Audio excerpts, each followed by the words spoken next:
अस्सलाम वालेकुम मेरे स्टूडेंट और मेरे साथियों।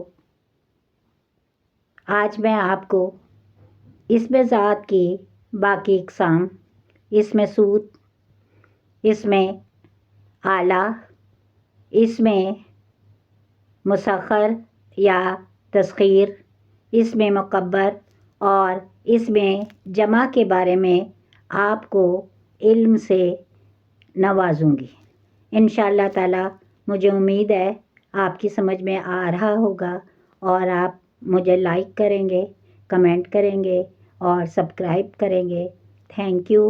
आइए जानिए इसमें ज़ात की बकाया इक़साम के बारे में।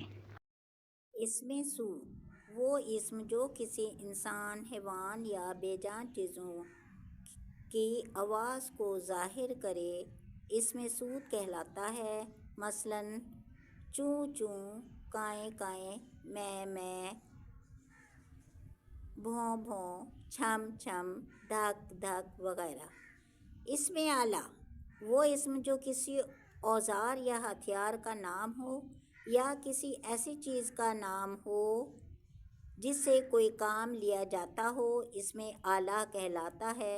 मसलन सुई, हथौड़ा, रेती, कलम, तोप, रंदा, चाकू वगैरह। इसमें मुसख्खर या तस्ख़ीर वो इस्म जो किसी बड़ी चीज़ को छोटा ज़ाहिर करने के लिए इस्तेमाल होता है, इसमें मुसख्खर कहलाता है। मसलन डब्बा से डिबिया, पंख से पंखड़ी, बाग से बागीचा वगैरह। इसमें मुकब्बर वो इस्म जो किसी छोटी चीज़ को बड़ा ज़ाहिर करने के लिए इस्तेमाल होता है, इसमें मुकब्बर कहलाता है। मसलन पगड़ी से पगड़, बाज से पतंगड़ वगैरह। इसमें जमा ऐसे अल्फाज जो वाहद के मफ़हूम में जमा को ज़ाहिर करें, इसमें जमा कहलाते हैं। मसलन कतार, जमात, ग्रोह, फ़ौज, पार्टी, जलसा वगैरह।